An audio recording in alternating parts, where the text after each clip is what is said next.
अरहंत सिद्ध सुर उपाध्याय साधु सर्व अर्थ के प्रकाशी मांगलिक उपकारी है। तीन को स्वरूप जानू रागते भई जो भक्ति काय को नमाए स्तुति को उच्चारी है। धन्य धन्य तुम से काज सब आज भयो कर चोरी बारंबार वंदना हमारी है। मंगल कल्याण सुख ऐसो हम चाहते हो मेरी ऐसी दशा जैसी तुम धारी है। हो मेरी ऐसी दशा जैसी तुम धारी है। So we continue our study of sequence bound modification. Yesterday we were discussing the definitions and we had discussed three definitions. Okay. Actually, I missed one number, but we have done the explanation. So the first one was from Samay Sarji on page number 18. It starts from there. The second one was in the middle of 19th page, Jain Tattva Mimansa. Okay. So that was the second one. And the third one was Kartikani Upreksha. Yeah, this one only. This is the third one. And now today we will start the fourth one, that is from Padma Puran by Acharya Ravi Sen. Just below this.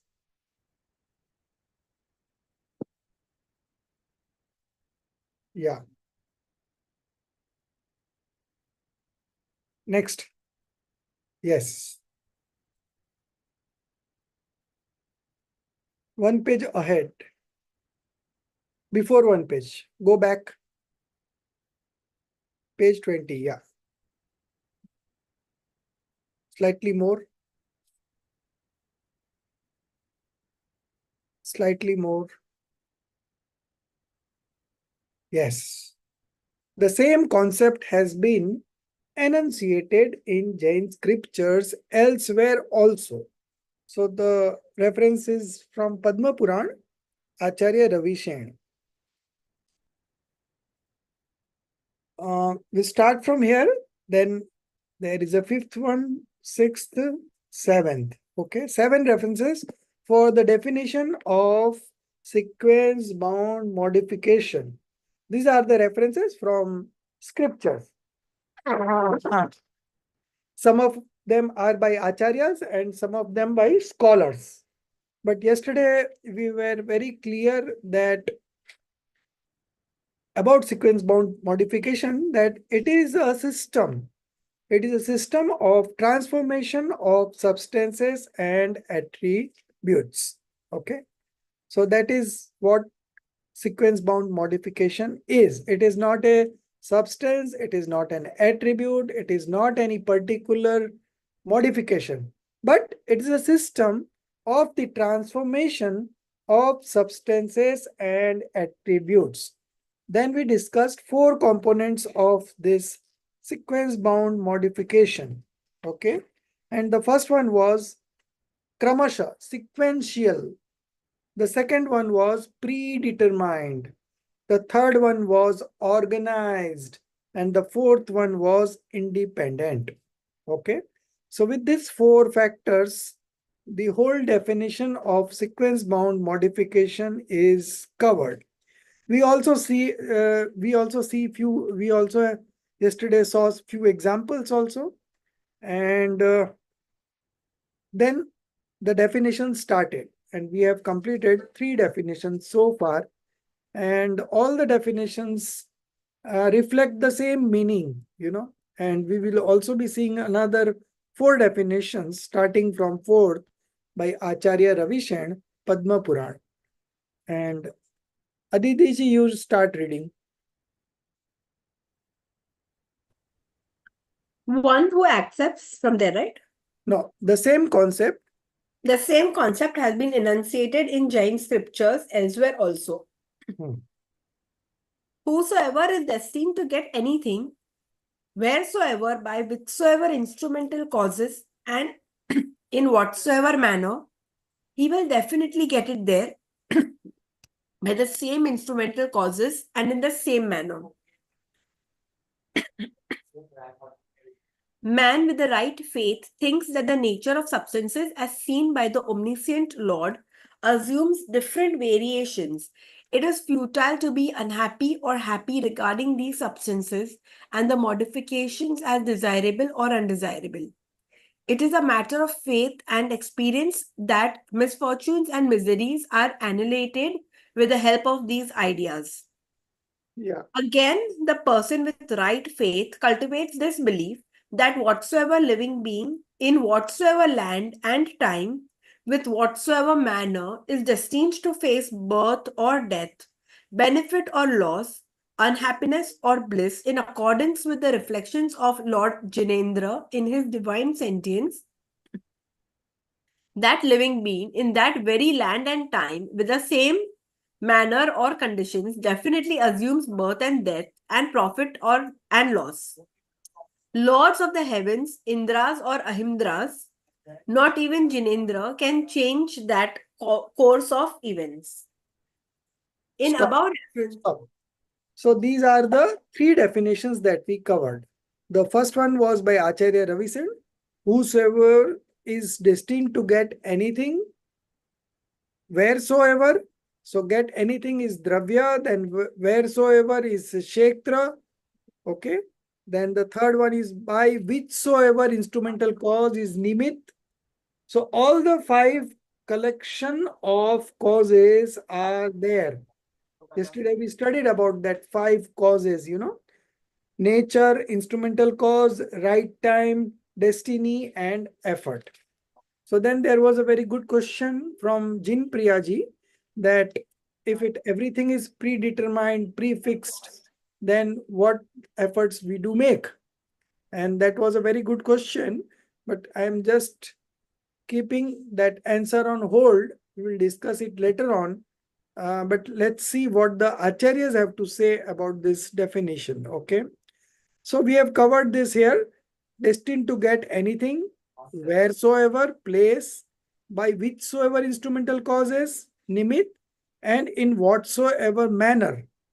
He will definitely get it there by the same instrumental causes and in the same manner. Now, this much assertion can come only when we believe that the sequence bound modification of system of modification is really true to its nature. Okay. Everything of every substance, every modification of each and every substance, past, present, and future, everything is predetermined. Okay. And it happens in that manner only. Nobody can change it. No, Indra cannot change it, Narendra cannot change it, and even Jinendra Bhagwan cannot change it. So that was the discussion that we had yesterday. Moving on to the next definition. This is by fifth one, Pandit Jaichandji Chabda in Moksh Pahaud Bhavarth, verse number 86. Okay. It's everything is given in the footnote. You can check it out. So this one, man with right faith means Jnani, learned soul, that the nature of substances as seen by the omniscient Lord, Sarvagna, assumes different variations. It is futile to be unhappy or happy regarding these substances and the modification as desirable or undesirable. Right? It is futile, worthless to be unhappy or happy regarding these substances and the modification as desirable or undesirable. There is nothing called desirable. There is nothing called undesirable. It is just the transformation that is happening. We, because of our ignorance, we consider something as desirable and something as undesirable. And that is the cause of our unhappy and happiness. It is a matter of faith, right belief, and experience that misfortunes and miseries are annihilated with the help of these ideas. Okay, so you have to believe it. It's a matter of faith and experience. You have to believe it, you have to experience it, that misfortunes and miseries, all kinds of sorrows, of this universe are annihilated with the help of this idea. So when misfortunes and miseries are annihilated, then what you achieve is true happiness. Okay. The next one is number 6 one. That is by Pandit Sada Sukhdas Ji Kasliwal from Ratnakaran Sravakachar, slok number, verse number 137, Bhavarth. Okay. There he mentioned, again, the person with right faith cultivates this belief.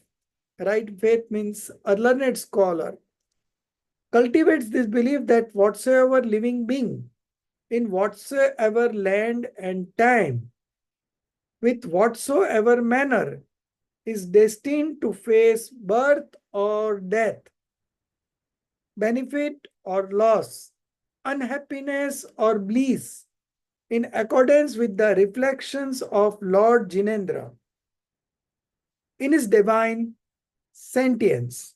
Okay, so Lord Jinedra's Keval Gyan is also called Divya Gyan, divine sentience. That living being in that very land and time, with the same manner or condition, definitely assumes birth and death and profit and loss. So not only our birth and death is fixed, but even our profit and loss is also prefixed. You cannot put in more efforts and earn more money than what your destiny is. That is the takeaway from this, that we put in day and night for the sake of money, for the sake of career, for the sake of fame. Okay. But all these are dependent on our past efforts and past karmas. Okay. And our birth and death are fixed, and our association and dissociation are also fixed. There is nothing that we can change at our end. So, at best, it is good for us if we accept this principle. Okay? Accepting this principle requires a lot of effort, and that is the true effort of accepting this principle, accepting this doctrine of sequence bound modification. Lords of the heaven, Indras or Ahimendras, not even Jinendra, can change that course of events. Okay. So this cannot be changed. Lord Jinendra also cannot change. Whatever has to happen, that will always happen. And whatever that does not have to happen will never happen. That is the final truth. Okay. So we have covered 6 definitions, and moving to the 7th definition is by, 7th is not given here, but in the Hindi version it is given. It is by Bhaiya Bhagwati Das ji and Pandit Budjan ji. So both are in words form, and there is no explanation given in that Hindi textbook. So it is not referred here. But I will read the Hindi one. Jo jo dekhi veet ragne. It's a simple Hindi, so everybody can relate to. Jo jo dekhi veet ragne so so hosi virare. Whatever the omniscient has seen in his knowledge, that will only happen. So so hosi virare. That will only happen.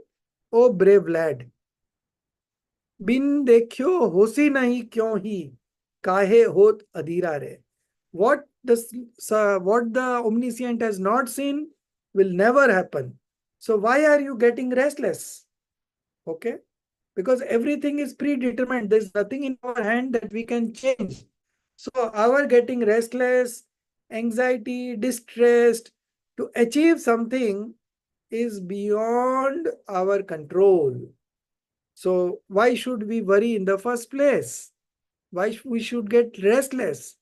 Something, if it has to happen, it will always happen. If it has not to happen, it will never happen.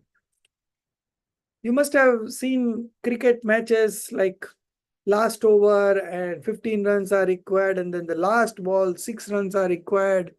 So much excitement in the whole stadium and also in the minds of the people who are viewing it live. And everything is prefixed. The bowler balls the ball, the batsman hits the ball, and the ball is just on the boundary line. And somehow that fielder catches that ball and the match is lost. Although it was almost there over the boundary, but just in a split second, that fielder jumped very high and caught hold of that ball, and the match was lost. And there was so depression feeling among the loser team. And of course, if it is a home team, then all the crowd also were getting, bad feelings. But there is no scope of any kind of emotions. There is no scope for any kind of reactions. Okay. Just trained your knowledge and trained him in such a way that he is able to absorb everything, whether it is a victory or a loss, doesn't matter, because it is it has happened the way it should have happened. It is not something that the uh, batting side were going to win this match and they lost it. No, they were going to lose this match in the last ball itself and they lost it. So there is nothing uncertain about anything. Everything is very certain, prefixed, predetermined, organized, and independent. And this ignorant being, because of his ignorance, continues to manifest attachments and aversions unnecessarily. And this is how the mundane being roams about in this universe without any fault. It was so simple. Just train your knowledge to absorb everything and be an observer, not a doer. And that settles everything. जो जो देखी we तिरागने सो सो होसी वीरा रे बिन देखियो होसी नहीं क्यों ही काहे होत अधीरा रे. Why you becoming restless? समयो एक बड़े नहीं घटसी.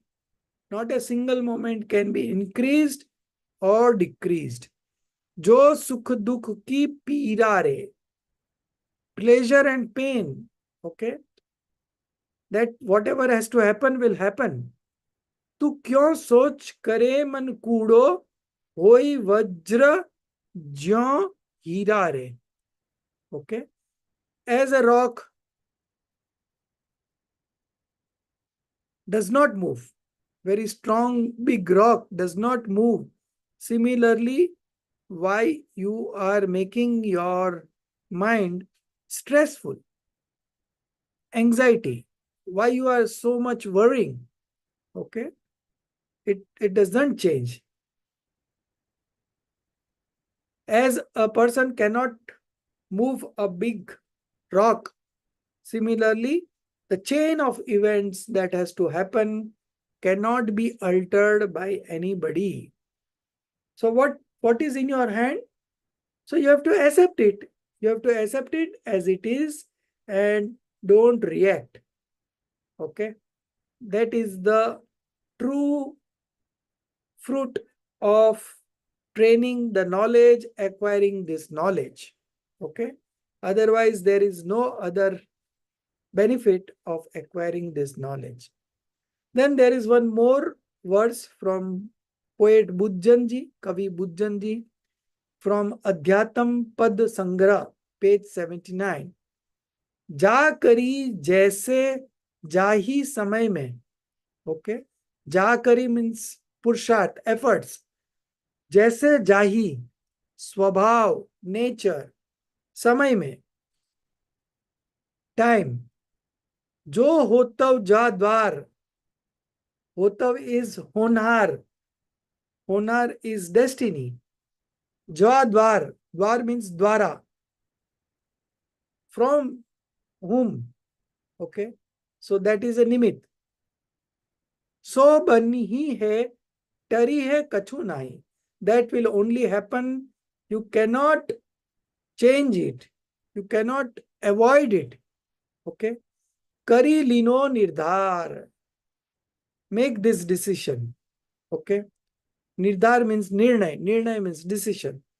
हमको कछु भय नारे, जान लियो संसार. I am now fearless because I have known how this mundane universe runs. Okay, everything is in auto mode and everything is happening on time. No one is delayed and nothing extraordinary happens. It's all things are happening is in its due course. Okay, there is no reason to complain of anything. Only thing that you have in your hand is train your knowledge and absorb everything what is being reflected on the knowledge screen. Okay, and those people who can do this, they definitely enjoy their life. They are always blissful. Okay, so that is the takeaway from the 7 kinds of definitions that we discussed here. Now, moving on to the conclusion. In above references, practically always the sentience of the omniscient Lord, Sarvagna. In above references means the 7 references that we just discussed now. Practically always the sentience of the omniscient Lord, Sarvagna Taka Gyan, sentience is Gyan, has been accepted as the foundation and the orderly course of futurity propounded. Okay, so we have taken support of the omniscient Lord. Whatever has been reflected in his knowledge, omniscient Lord's knowledge is such that it knows everything, past, present, future, everything, and very correctly. Okay, so you have nothing in your hand. The best is you can accept it. Okay, you accept it, whatever he says, and the orderly course of futurity propounded. So what will have to happen in the future, that will always happen. But one thing is sure, that we have taken omniscient Lord's support, because otherwise how do we know that this was supposed to happen? Because the omniscient Lord has seen in his knowledge, and that is what has happened. So omniscient Lord, the knowledge of omniscient Lord is the basis of this principle of sequence bound modification. We cannot remove the sentient knowledge of omniscient Lord with this principle of sequence bound modification. Both are attached to one another. Okay, if I discuss one thing, definitely the other thing has to be accepted, and if I discuss the other thing, then the first thing has to be accepted. So both goes in hand. Swami Kartikeya has gone to the extent. 1 minute. Yeah. So there is something missing here after propounded, and you can put a arrow there and write it below. or you can put an asterisk mark there and write it below that asterisk mark. So, and the orderly course of futurity propounded, and based on that, one must not feel restless and remain fearless. Okay. So if we are able to accept this principle of sequence bound modification, then we should not feel restless and we will be remaining as fearless. Okay. Nobody can create a terror or fear in your mind because you know that everything happens sequence bound modification and nobody can go out of way and harm me, or nobody can also help me. Okay.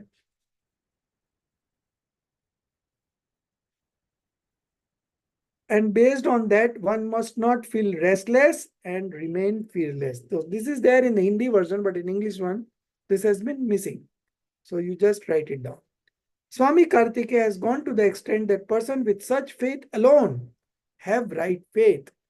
And he had no hesitation in upholding that persons not accepting this principle have perverse faith. Okay. Just understand this principle of sequence bound modification and accept it. Okay.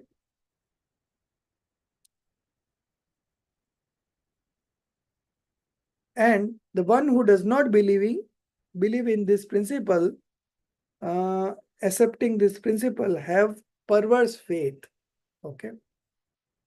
Thus, we see that the omniscience of the Supreme Soul is the strongest determining factor. Okay.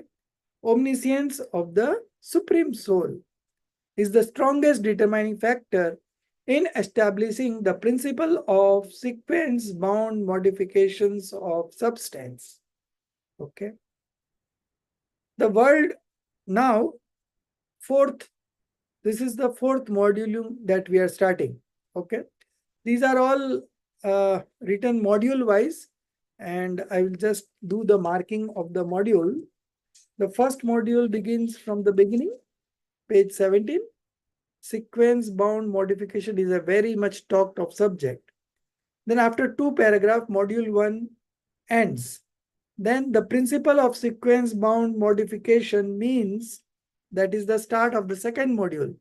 And it ends on the next page, page number 18, second last paragraph. There is no interference whatsoever of any other substance in the modification of any substance. Then the third module starts with the definition Acharya Amrit Chandra Dev in the Atma Khyati commentary. So that's the beginning of the module 3. And after 3, we just completed the third module on page 22, principle of sequence bound modifications of substance. Okay, that is the end of module 3. Now the fourth module begins, and in this module, it is discussed that the ignorant soul, he is against the belief of omniscience knowledge. Okay. So what arguments he puts in? He puts in 4 arguments. It's given in the next 2 paragraphs. So first we will read this one and then we will discuss the 4 points. If you want to mark, you can mark it. First point starts from the 5th line. The solid wall of the pride of doing. From there, it's the first point. Then the next line, second point starts. His agitation grows. Then third point, since, next paragraph, since he has been accepting, that is the start of the 3, and 1, 2, 3, 4, 5, 6, 7, 8th line. Sometimes he says that omniscient being knows the future course of events, but conditionally. So that is the 4th and the last point. Okay. So you have done the marking. I hope everybody has taken a printout and they are doing these markings. Okay. So these 2 paragraphs, the 4th module deals with the ignorant beings complain or not accepting the omniscience knowledge. Okay. So that we will read first the two paragraphs and then I will explain. So Chaitanya Prakash, you want to read?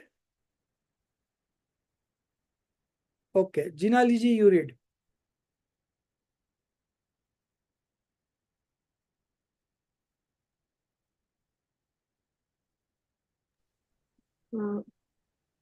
Thus, we see that the omniscience of the Supreme Soul is the strongest determining factor in establishing the principle of sequence-bound modification of substances.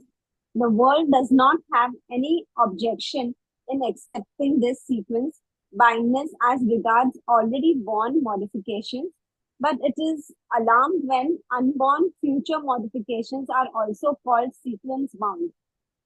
He feels that if everything is so fixed and definite, all his efforts will be futile. The solid wall of the pride of doing, of which he was so proud, appears to be falling down and he becomes unnerved. His agitation grows to the extent that the omniscience, which he accepted with his heart, not mind, begins to be viewed with misgivings and he begins to oppose that also. Since he has been accepting the existence of uh, omniscience, science, he cannot at once deny it and as such changes its interpretations. Sometimes he holds the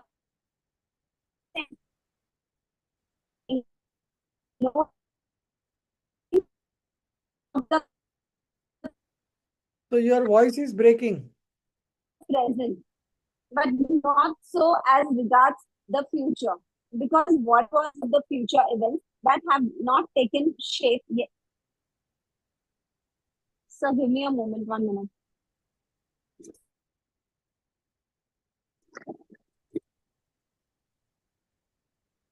So now you can hear? Yeah, very clear. Hello. Read the paragraph again, the last. Since he has been Since he has been accepting the existence of omniscience, he cannot at once deny it and as such changes its interpretations. Sometimes he holds that the omniscient being, knows things of the past and the present, but not so as regards the future. Because whatever was to happen in the past has already happened, and there is no difficulty in knowing what is happening in the present.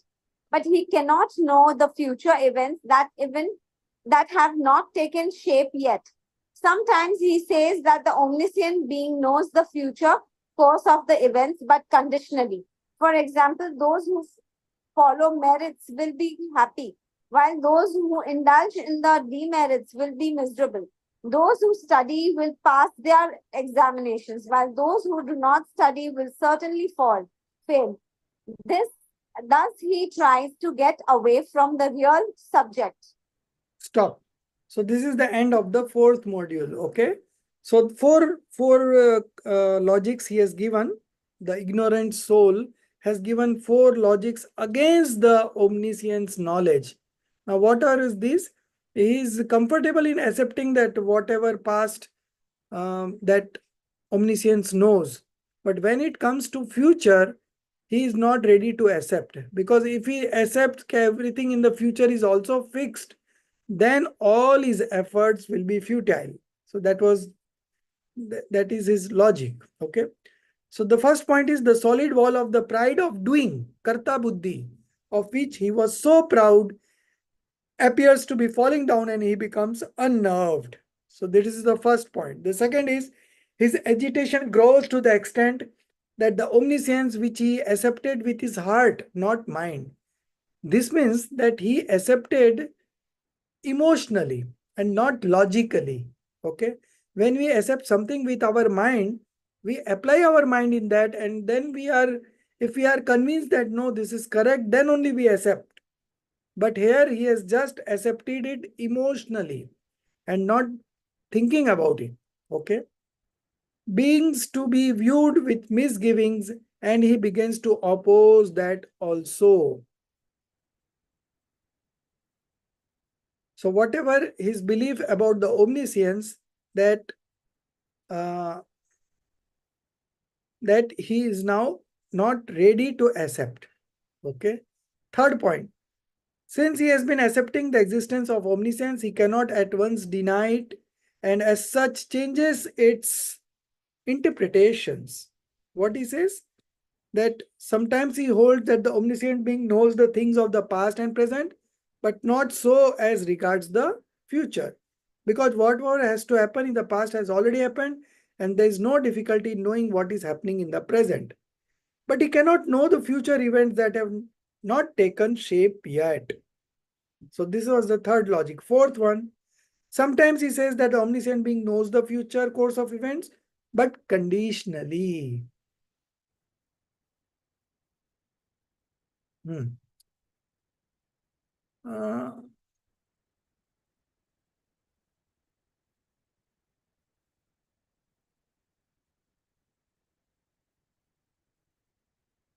for example, those who follow merit will be happy, while those who indulge in demerit will be miserable. Those who study will pass their examinations, while those who do not study will certainly fall. Thus, he tries to get away from the real subject. So, what is the problem here? So, he is giving logics that at on one end he doesn't want to deny the omniscience knowledge, okay, and he gives logic in such a manner that his doership, his pride of doership is also not disturbed. Okay. So that's why he's putting so much logics behind proving the knowledge of omniscience as false. Okay. So this is the end of the fourth point. Okay. Uh,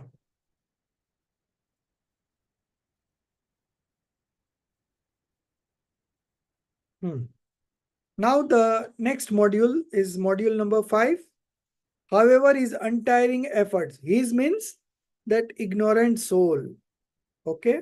So now we will be discussing the 8 definitions of omniscient given in different scriptures. Okay. So this is the new topic where the definition of omniscient will be discussed in eight different ways from 8 different scriptures. Okay.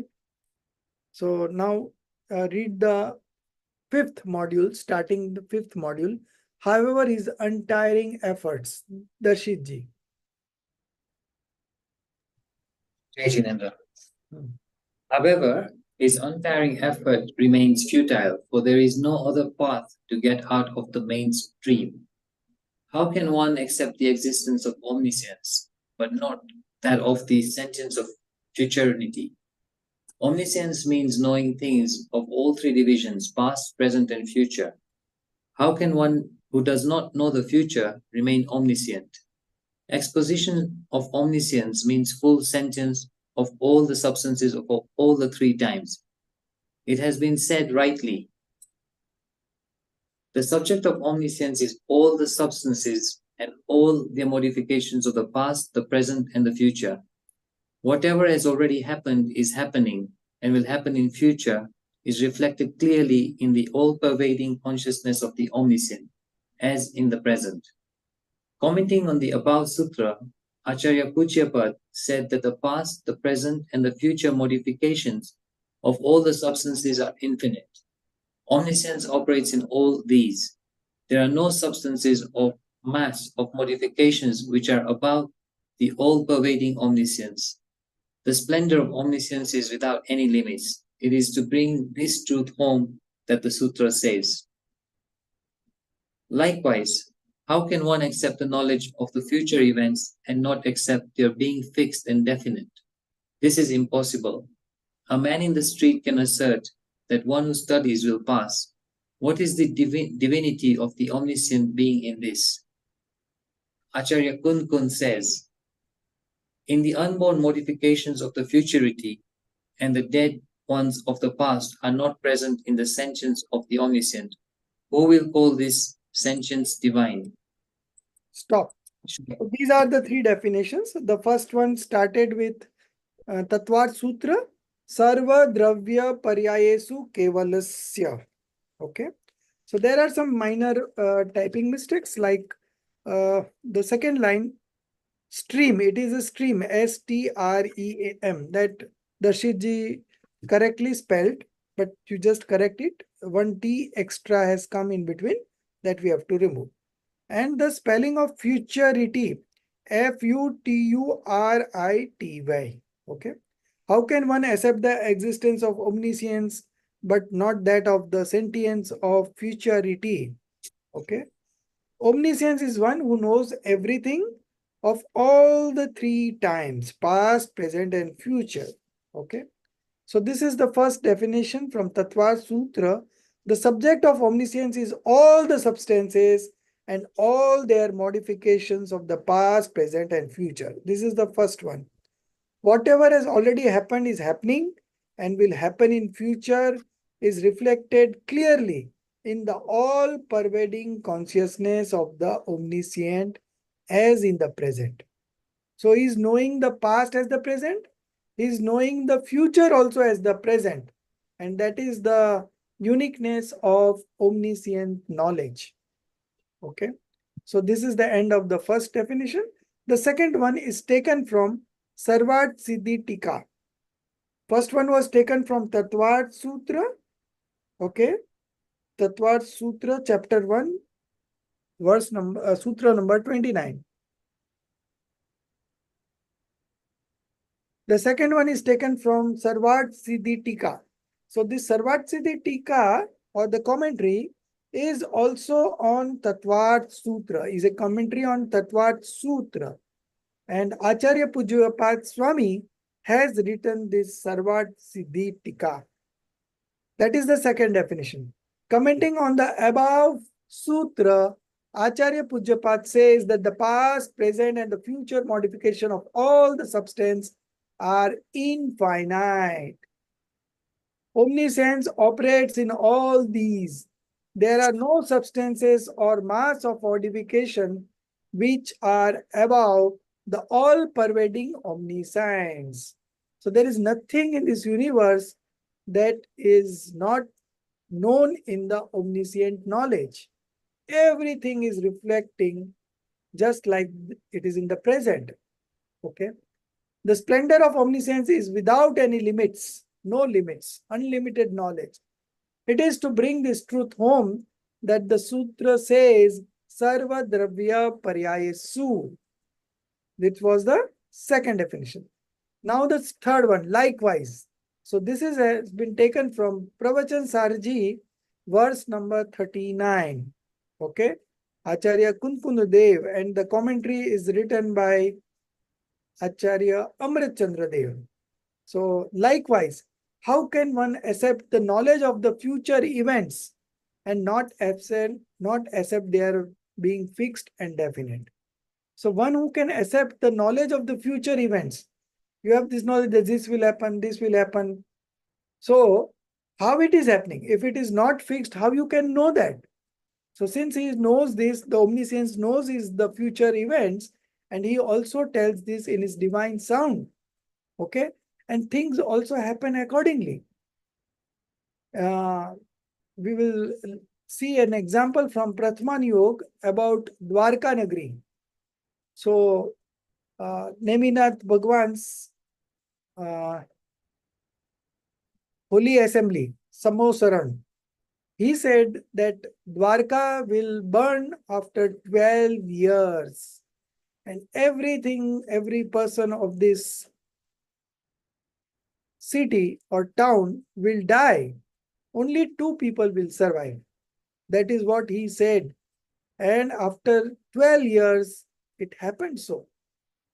So if the omniscient God would not have known that, how could he have told in his divine sound? That means the future of all the substances are predetermined, prefixed, and it will happen in that sequence only. Nobody can change it. Even Jinendra Bhagwan cannot change it. So likewise, how can one accept the knowledge of the future events and not accept their being fixed and definite? This is impossible. A man in the street can assert that one who studies will pass. What is the divinity of the omniscient being in this? Okay. So a lay person, a common man, can say that one who will study will pass. So our omniscient will also say same thing? No. Acharya Kunkun says in Pravachan Sarji, verse number 39, if the unborn modification of the futurity, unborn modification, that modification which has not appeared in our knowledge screen right now, okay, if the unborn modification of the futurity and the dead ones of the past are not present in the sentience of the omniscient, who will call these sentience divine? Okay, to call it as divine, divine means divya, sundar, chamakdar, heavenly, spatial. Okay, so the knowledge of omniscience is very special because it knows about the past, present, and future very clearly. Okay, so this was the third definition. Now the fourth definition is from Dhaula. Okay, that is the fourth one. In the next page, Acharya Amrit Chandra Dev, that is the fifth definition from Pravachan Sarji 200, verse number 200 commentary. Then it goes on for 3 paragraphs, and then the next one. To sum up in brief, the Shai Gyan. So this is the sixth reference, Pravachan Sar, verse number 47 commentary. Okay, so that was the sixth. In the next page, the first one, Bhagavati Aradhana, is the seventh reference. And then Acharya Amit Gati in Yog Sar has expressed the eighth definition. Okay, so we have got all the 8 definitions. We will read one by one. The language may vary, but the meanings are all same. It all indicates the same thing, that the omniscient knows about the past, present, and future all correctly. Okay. So now we'll read through from 4th to 8th non-stop, and you will realize that each and every definition is reflecting the same sentiment. Okay. Who will read? Rajeshri ji, you read.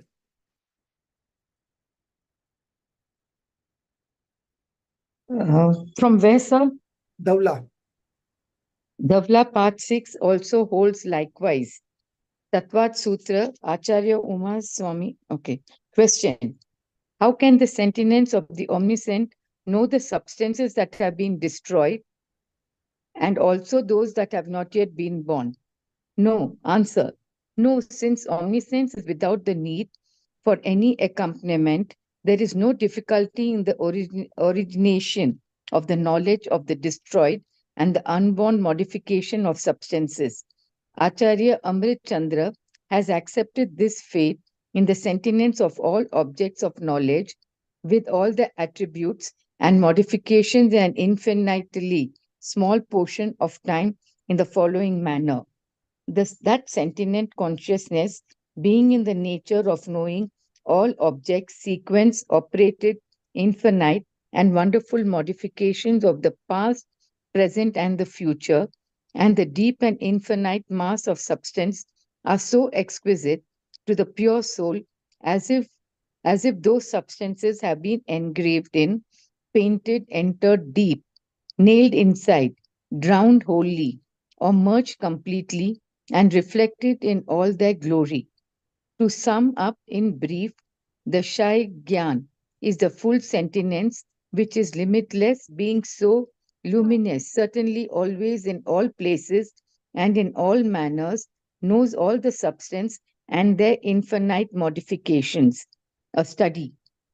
Bhagavati Aradhana emphasizes the sentience of the past and the present and the future course of events in an omniscient being. Thus, those Siddha Parameshtis comprehend the whole cosmos full of all substances and other modifications of the three-time divisions.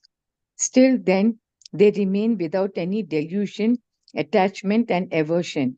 Acharya Amit Gati has expressed the same in Yogasar, chapter 1.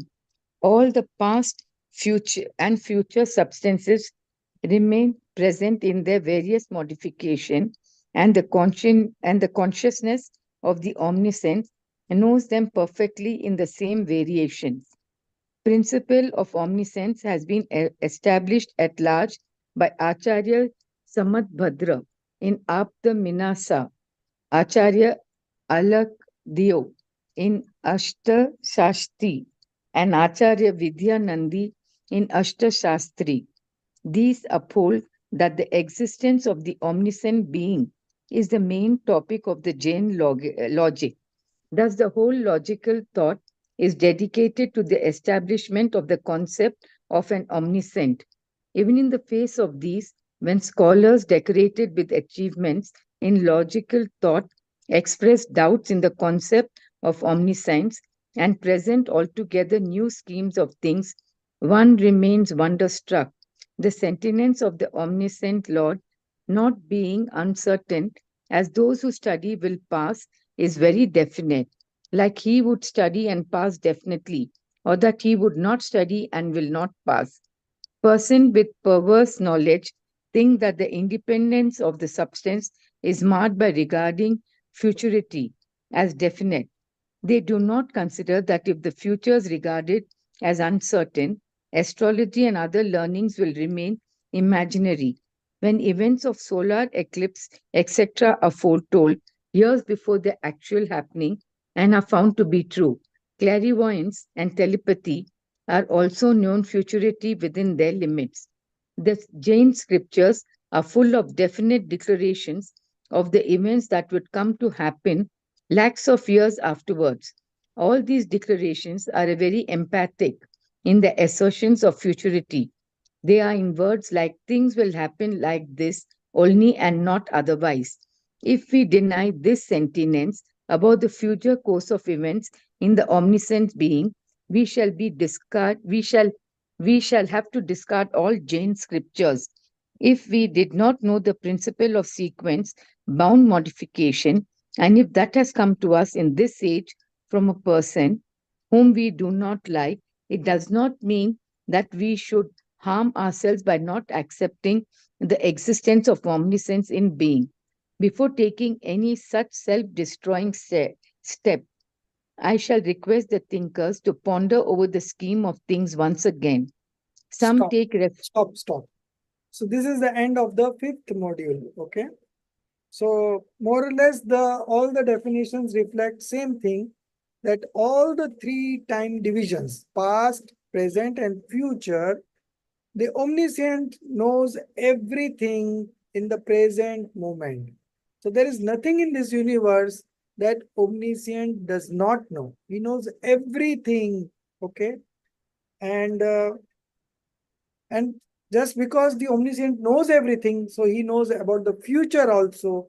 And on this basis only we can prove the system of sequence bound modification. Because if the omniscience knows it and it happens that way, then only we can say that, oh, so this sequence bound modification principle is quite correct. Because omniscient told this many thousand years ago, that Marichi, Adinath told that Marichi will become 24th Tirthankar.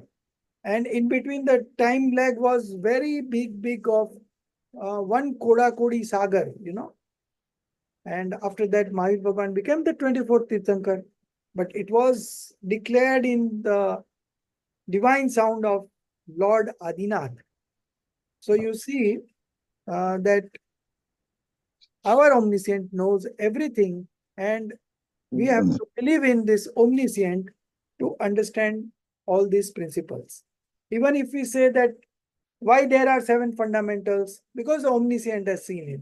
Why there are 6 kind of substance in this universe, the omniscient has seen it.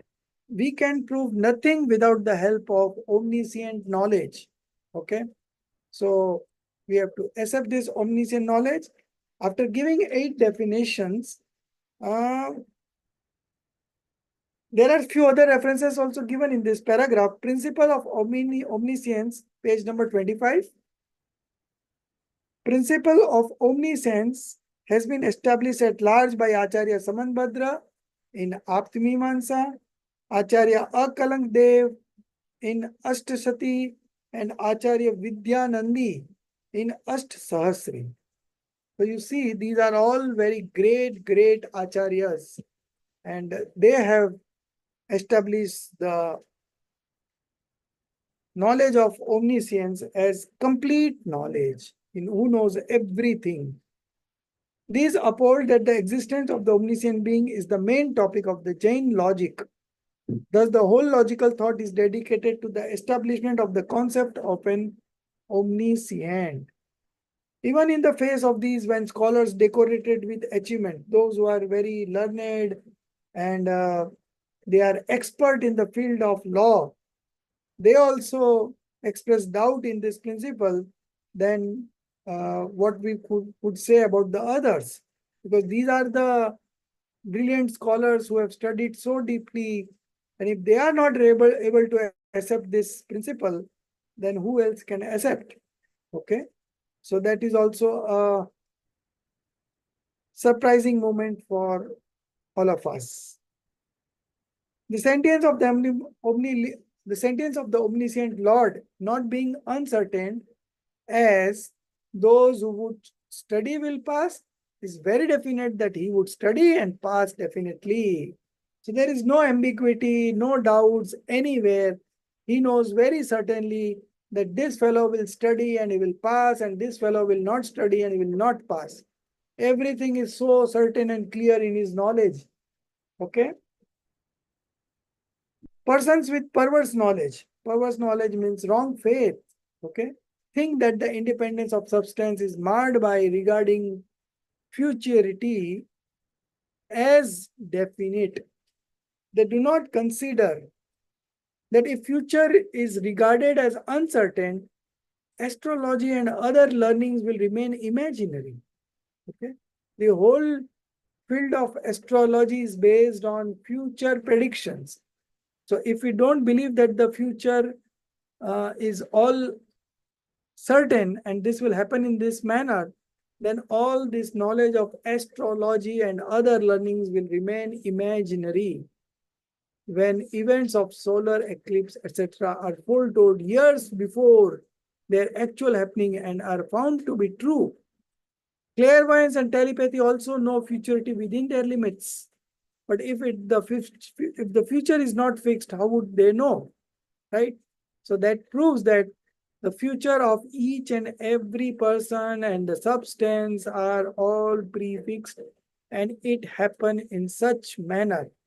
Now, because of this ignorance, the ignorant people consider something to be good and something to be bad, and that is their chief cause of bondage. They do not consider that if future is regarded as uncertain, astrology and other learnings will remain imaginary when events of solar eclipse are foretold years before their actual happening and are found to be true. Clairvoyance and telepathy also knows futurity within their limits. They have got limitations of time, space, everything. Okay, but they know very clearly, and that is from the space point of soul. They are knowing from the direct space points of soul. The Jain scriptures are full of definite declaration of the event that would come to happen lakhs of years afterward. All these declarations are very emphatic in their assertions of futurity. They are in words like this: things will happen like this only and not otherwise, very certain. If we deny the sentience about future course of events in the omniscient being, we shall have to discard all Jain scriptures. Okay. So we need to believe that there is a entity called omniscient, and based on him, all the scriptures have with to come to us. Come to us. If we do not know the principle of sequent bound modification, and if that has come to us in this age from a person whom we do not like, it does not mean that we should not harm ourselves by not accepting the existence of omniscience in a being. Before taking any such self-destroying step, I shall request the thinker to ponder over the scheme of things once again. Okay. So these were some of the doubts from an ignorant soul to an acharya, and that we have just finished. This is the end of fifth module. And now the sixth module deals with this concept, that what the concept about the misuse of conventional point of view by ignorance. That is the heading of the sixth molecule. Okay. So Jinpriyaji, you start reading. Some take refuge. Okay, some take refuge of the 159th verse of Niyamsar, having been hurt by these forceful arguments and to save themselves from their attacks. This verse maintains that the omniscient being knows and sees all from the conventional point of view. From the real perspective, he sees and knows only his soul only. Paramatma Prakash also upholds the stand by saying, I salute those Siddhas who, from the real perspective, stay in their nature alone, and from the conventional point of view, stay knowing lok alok without any misgiving and very clearly. On the basis of these assertions, they hold that Kevali Bhagwan knows non self substances from the conventional perspective only and not from the real point of view. The conventional perspective is untrue, as explained in the 11th verse of Samaisar, which runs as follows. It says that conventional aspect is untrue and the real aspect alone is true. Thus, when Devali Bhagwan know non-self does not know non-self entities, there is no question of his knowing the future modifications of all the substances. Their reasoning, however, is faulty. For we can, in a way, accept that when one does not know non self, one also does not know its future course. But how will they prove that such a being does not know his own future? As such, it remains unproved that they do not know the future course of events. The second very important thing is those holding such views have not concentrated themselves on the essence of the matter. If the previous assertions are viewed from all perspectives, everything becomes very clear. All the above propositions are based on the um, principle swakshito nikshay parikshito vyavahar. Propositions depending on the self or real, while depending on non-self or conventional, as is clear from the Sanskrit commentary of the above verse of Niyamsar. Should I continue, sir? Yes. Whatever assertions relates to the self is real, whatever depends on others is conventional. So, as such, that Kevali Bhagwan sees and knows his own soul is real assertion, while that he sees and knows others is conventional assertion. This is the substance of the above statement, that he knows non-self entities from conventional aspect does not mean that he does not actually know them. If we try to study the 159th to 169th verses of Niyamsar critically and see their Sanskrit commentary minutely, the whole thing becomes very clear. The whole context propounds the omniscience of the Supreme Being. It is not possible to dwell upon it at length. The inquisitive readers are requested to ponder over the whole matter very deeply and critically. Acharya Jaisen explains in the commentary, Tatparya Vritti of verse 19 of Pravachans are as below. Just as Kevali Bhagwan knows non-self substances and their modifications as sentience only, from intrinsic point of view, he mingles himself with the pure soul, which is all bliss. In the same manner, learned persons, though know non-self substances, attributes, and modification from conventional point of view, from intrinsic point of view, enjoy the experience of the pure soul as its modification only. So, according to the above statement, in reality, Kevali Bhagwan knows only himself, not non self entities. In this manner, if the knowledge of non self entities by Kevali Bhagwan is considered untrue, then we have to accept that the knowing of non self substances by persons with correct faith also as untrue. This, however, is evidently established. It is hoped that you do not accept as untrue the knowing of non-self by persons with correct faith. Secondly, Kevali Bhagwan knows himself as one and the same. He knows non-self also, but does not hold it as part and parcel of himself. For this reason, also his knowing of non-self is regarded as from the conventional point of view. The following commentary of Paramatma Prakash, chapter 1, verse 82, is very clear.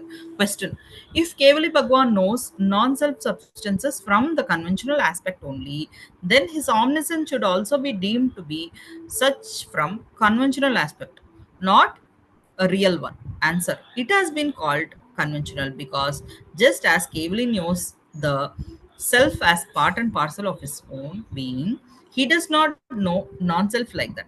Not that he lacks the sentience of non self. If he knew non self with the same affinity as his own self, he would have been happy or otherwise by knowing the pleasures and miseries of others, would have himself become attached or averse to non self, knowing their attachments and aversions, which fact would have been a great fault. Stop. So this is the end of the seventh module. And the beginning of the seventh module is from page number 27. Their reasoning, however, is faulty. Okay. Their reasoning, however, is faulty. That is the beginning of the module 7. So we come back to module 6 from where Jin Piaget started. Some take refuge. Okay. So who takes refuge? Agyani, ignorant soul. Now they give this logic that in the 159th verse of Niyamsar, uh, it is being said that omniscient knows and sees all from the conventional point of view. Okay. What it says? The omniscient being knows and sees all from the conventional point of view. From the real perspective, he sees and knows his soul only. Okay. So the omniscient from the conventional point of view knows the whole universe. Okay. Sees everything. And from the real perspective, he knows only himself. So this is what is being mentioned in Niyamsar, 159th verse. Now, since it is also mentioned in Samaysar that the conventional point of view is not true. Okay. In Samaysar, I think it is 1 minute. Verse number 11th. Yeah. Verse number 11. It is written here that the conventional aspect is untrue. Okay. So they have combined this. Niyamsar in 159th verse, it says that omniscient being knows and sees all from the conventional point of view. Okay. But from the real perspective, he sees and knows his soul only. So these are the two references. And in Samaysar, since it is said that conventional aspect is untrue, that means the omniscient does not know the whole universe. That's what they want to prove. Okay. But they have made a mistake in understanding the definition of real point of view and conventional point of view. The other day when we studied in Vitrag Vigyan 3 about real point of view and conventional point of view, there were 4 definitions. Okay. So the first one was Swa Asrito Nischay and Parasrito Vyavhar. Then there was this one, the second definition, that conventional conventional aspect is untrue and the real aspect alone is true. Okay. Satyat, asatyat. So from these 2 definition, they consider that since they give this reference of Niyamsar 159th verse, that omniscient knows and sees all from the conventional point of view. Okay. Now, since the conventional point of view is untrue, that means that omniscient does not know anything except his own soul. Okay. That's what they want to prove. But this is their assumption. This is not the fact. So what is the fact? That we will do module number 7 tomorrow. Okay. Now I have to go for a meeting right now. So we will close it here. We have read the 7th module whole. Okay.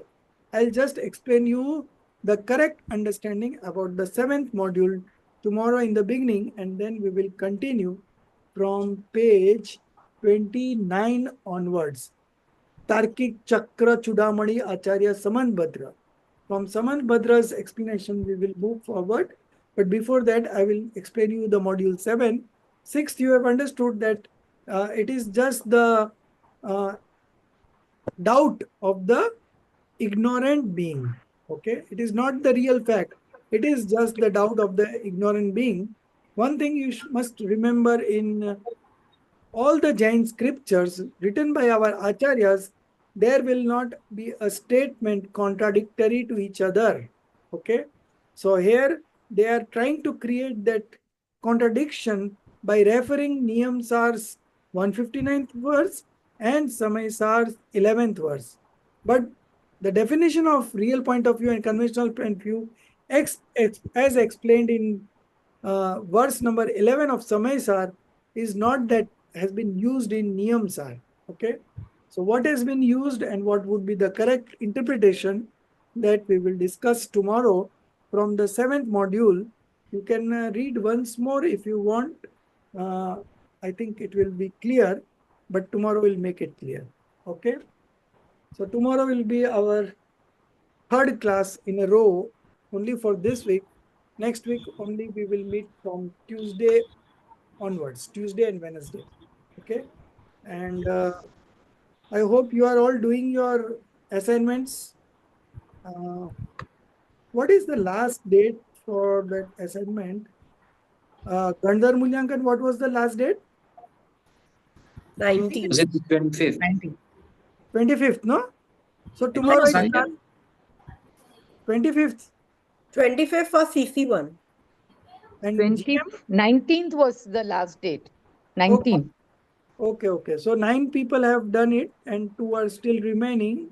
So who are Prinalji and I think Nancy, right?